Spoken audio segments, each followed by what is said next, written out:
In this video, I'm going to be talking about archive files, and this is a weird concept. What is an archive file? An archive file is a computer file that is composed of one or more files along with metadata. Archive files are used to collect multiple data files together into a single file for easier portability and storage, or simply to compress files to use less storage space.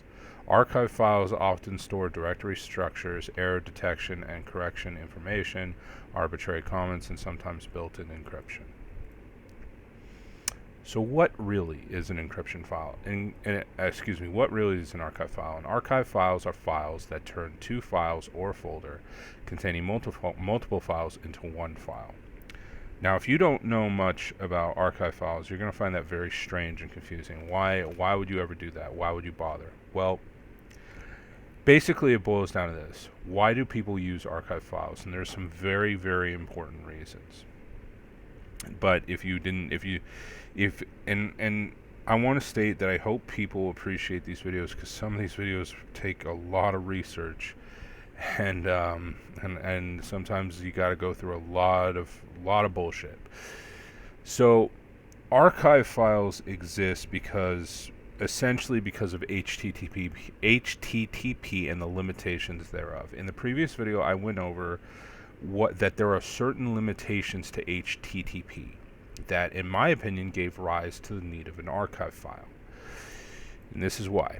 Because of folder limits over HTTP, because you cannot send and preserve directories when you send a file or files over HTTP.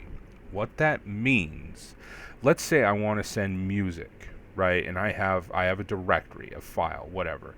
And I go in and there are more files. And then I go into, I don't know, Lord of the Rings, right? Where there are 47 different files, right? And then I go over to, I don't know, Armageddon, and there's 7 different files there. What will end up happening if I click and drag and I want to send this over an email, or I want to send this over the internet, or I want to send this over HTTP, what's going to happen is HTTP is only going to take the files, and it's not going to take the file structure.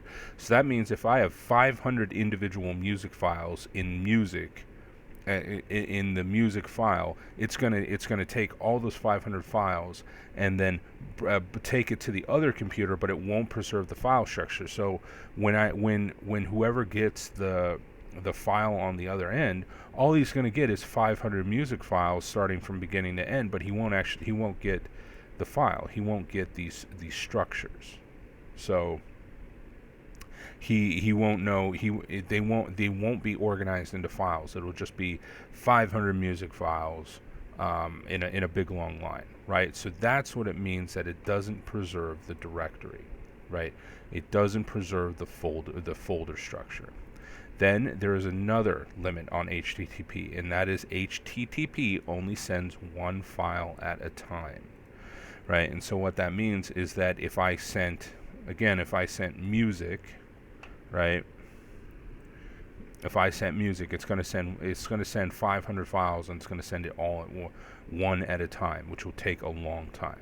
Okay, so archive files get around this by turning. So if I wanted to send music, I would have to archive it first, and then send it over the internet. Then the guy receiving it would have to run it through a de-archiving.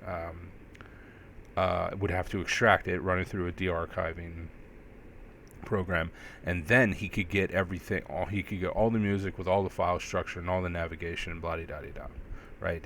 That's what it means.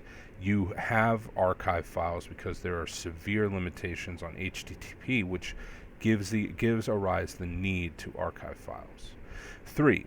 Archive files can be more effectively compressed for smaller file size, and therefore and thereby faster transfer over computer network, right?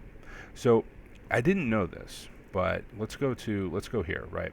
This is VeraCrypt, right? VeraCrypt is an encryption program which I'll go over someday down the line. If I right click, right, and I go to properties, this is 26.9 megabytes. and that is a zip file. But if I go to tar.gz, which means that it was it was turned into an archive, and then it was compressed, right? It was turned into an archive first, and then it was compressed. This one, it was just compressed and turned into an archive at the same time. But if it was turned into an archive first, and then compressed, go to properties, it's actually a little bit smaller than zip.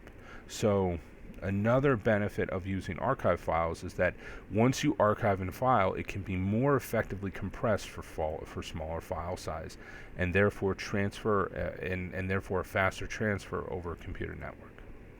And 4, it's quicker to send one big archived file than several different separate smaller normal files, right? So if I sent music over a network, right, and I didn't turn it into an archive, and I didn't compress it, not only would it take so much longer, not only would it not send the file structure, the folder structure, it would take so much longer than if I just archived it and compressed it.